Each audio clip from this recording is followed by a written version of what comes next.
Hi everyone, welcome to our small balcony food garden.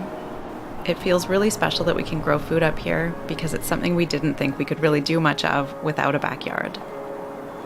We started small with just a few herbs and tomatoes last year, and then we got a bit carried away this year with adding just one more container over and over until it turned into this luscious little oasis that we love to spend time in and harvest food from right outside our door. We've been growing and harvesting a surprising amount of food from our small container garden, and we've been able to eat from it all summer long.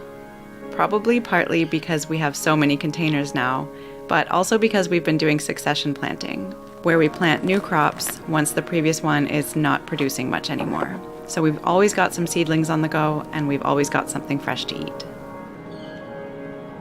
We have bumblebees that come visit our flowers every day, and we love to slow down and just watch them fill up on nectar and pollinate the plants.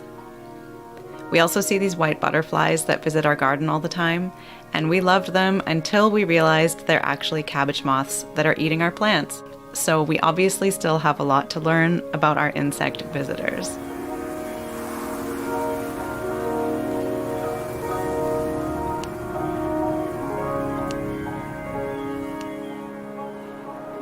We come out here several times a day to water the garden, to harvest veggies, to see what's flowering, and just to enjoy how beautiful it looks at golden hour when the sun is setting. We're super excited to show you what we've been up to, so let's go take a peek in the garden. We're growing some of our favorite vegetables, including 3 kinds of cherry tomatoes, 2 types of sugar snap peas, as well as kale, beets, and cucumbers. And we're also growing jalapeno peppers and purple beans for the first time.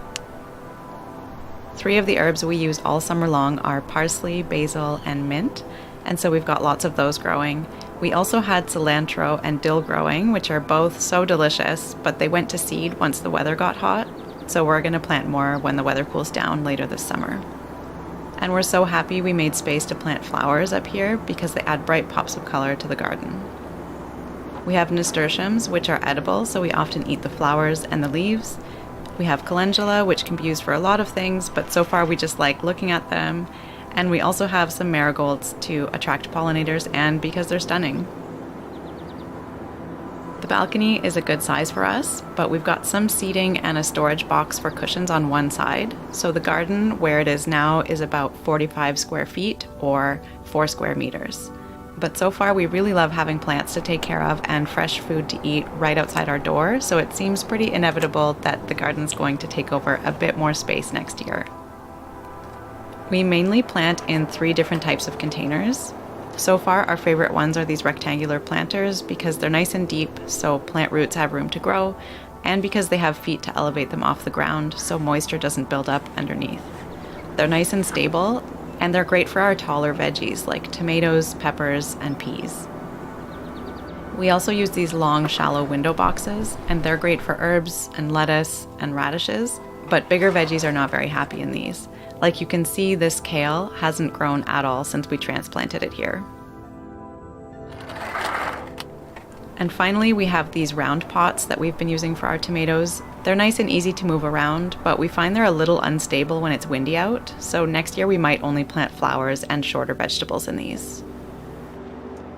One of the reasons we try to stick to just a few types of containers is because we don't have much space to store them over the winter, so buying the same shape and size is going to make it easier to just stack them together at the end of the season, so they take up less space. We also like using plastic containers instead of clay pots or wood boxes because they're super lightweight and durable.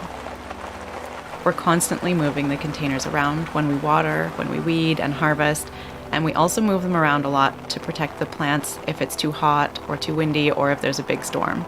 So it helps our bags when they're easy to pick up.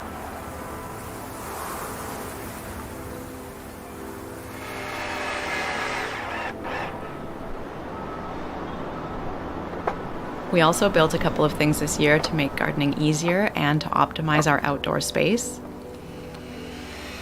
We made this cedar slat table that helps raise our window boxes off the ground so they get more sunlight, and we designed it to fit perfectly in this unused space. And it fits 2 storage bins underneath so we can store our tools and containers, soil, and compost out of sight. And we also built these 2 small cedar stools that we can sit on when we're planting and harvesting, and they're way more comfortable than crouching and kneeling on patio stones.